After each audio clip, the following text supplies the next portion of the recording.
Alors, bienvenue à toi et dans cette vidéo-ci, nous allons parler de la peine du parent. Oui, la peine d'être parent. Être parent, c'est la chose la plus merveilleuse qui existe dans le monde, mais en même temps aussi, pour beaucoup de parents, c'est la chose la plus pénible, la plus douloureuse, la plus triste, la plus frustrante qui peut exister. Alors, je trouve ça vraiment dommage que quelque chose d'aussi important, que nous n'ayons même pas une institution, une école ou bien quelque chose pour vraiment apporter ce savoir-là aux parents de comment être parent. Quelque chose d'aussi important, c'est quand beaucoup de personnes deviennent parents qu'ils découvrent vraiment que oui, il y a beaucoup à faire, il y a un très grand travail parce que être parent, c'est de préparer l'avenir. Parce que vous êtes en train d'éduquer quelqu'un, vous êtes en train de voir cette personne-là grandir et c'est cette personne-là qui sera plus tard le futur. Alors, comme je disais, c'est vraiment dommage que nous n'ayons pas vraiment quelque chose pour déjà apprendre aux personnes comment être parent, de telle sorte que cela se fasse dans la plus simple de manière que possible. Et comme je disais aussi, c'est la plus grande merveille du monde parce que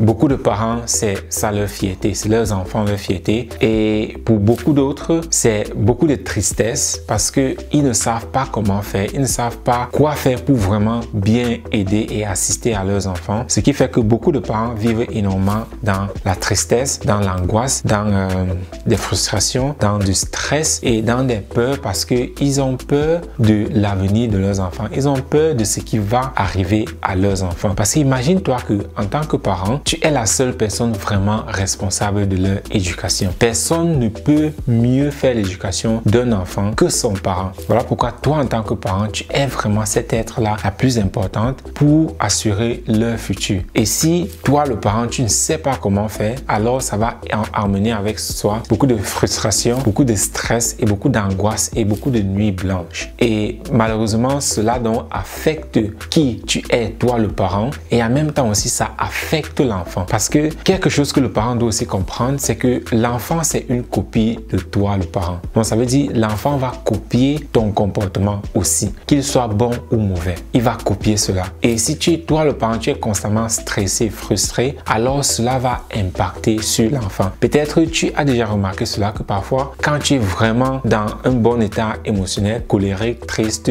stressé, frustré, en colère, tu vas te rendre compte que tes enfants t'évitent. Oui, tu vas te rendre compte que tes enfants t'évitent. Mais quand tu es vraiment en joie, dans le bonheur, tu vas te rendre compte aussi que tes enfants viennent plus vers toi. Donc, ton état émotionnel en tant que maman est très important. C'est crucial même pour une bonne stabilité émotionnelle aussi de ton enfant. Mais comme j'ai dit, c'est vraiment dommage que nous n'ayons pas vraiment quelque chose pour assister aux parents dans cette tâche-là. Parce que cela me rappelle une dame, travaillant avec elle depuis plus de 2 ans. Et quand nous commencions à travailler avec elle, elle raconte comment c'était une corvée. Donc chaque soir pour elle déjà, elle était dans l'angoisse, dans la tristesse, dans la frustration parce que elle s'est dit, encore un soir, aller à table avec les enfants, on apprend, ça ne passe pas, on doit crier, on doit parfois fouetter, tout ça. Ça crée déjà une certaine tension même avant ce moment même. Non seulement chez elle, mais aussi chez ses 2 enfants. Et chaque soir alors pour apprendre, elle avait son fouet là à la table, ses 2 enfants étaient là et c'était énormément de stress à la maison et pour rien. Et c'est là donc que nous avons commencé à travailler avec elle. Donc aujourd'hui, ça fait 2 ans que nous travaillons ensemble et elle se dit que elle n'arrivait plus à supporter et elle se disait mais ils n'ont encore que 5 ans et 10 ans. Si ça doit continuer comme ça jusqu'à ce qu'ils ont 18 ans, je ne vais pas tenir. Je n'ai plus la force, je suis fatigué. Je n'ai pas accouché des enfants pour juste vivre dans ce stress-là, dans cette souffrance-là, mais plutôt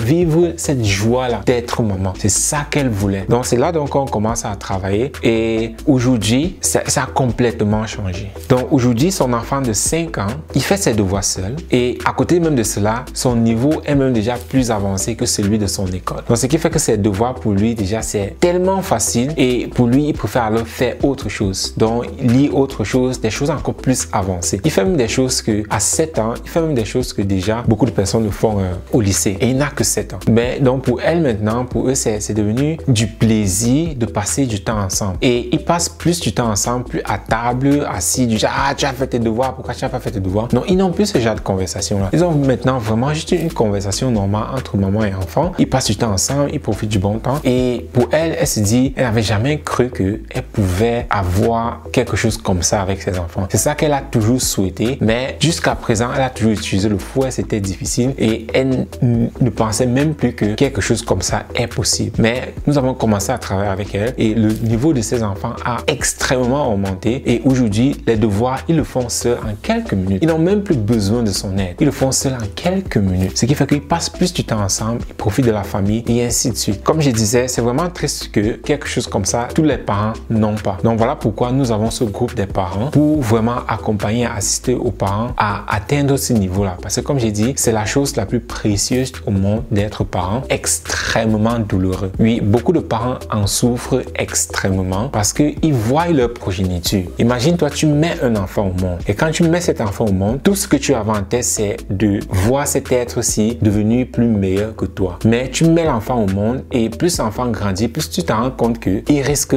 d'être pire que toi. Il risque de même pas atteindre le niveau que toi tu as atteint. Alors comment est-ce que cela te fait te sentir? C'est quelque chose qui fait mal. Ça fait énormément mal. Voilà pourquoi, pour ne plus avoir cela, pour que cela n'arrive plus à d'autres parents, nous sommes là pour aider, accompagner et assister aux parents, non seulement à développer le plein potentiel de l'enfant, mais aussi à donner cette éducation là aux parents pour que le parent sache comment faire pour avoir cette harmonie là à la maison. Parce que imagine-toi que chaque soir tu es content de rentrer chez toi. Chaque soir tu es content d'aller retrouver tes enfants. Et eux aussi c'est pareil, ils sont contents quand maman ou bien papa est à la maison. Au lieu de s'enfuir, dès qu'ils voient maman arriver, chacun s'enfuit, on s'en va dans sa chambre et ainsi de suite. C'est pas pour cela que tu as mis tes enfants au monde. Donc voilà pourquoi nous faisons cela, pour que cette haine de parents là devienne plutôt un plaisir d'être parent. Parce que comme j'ai dit, être parent, c'est donner la vie, c'est créer la vie. C'est la chose la plus merveilleuse que nous avons dans le monde. Mais si cela n'est pas bien fait, alors ça va devenir la chose la plus frustrante que possible. Parce que imagine-toi en tant que parent,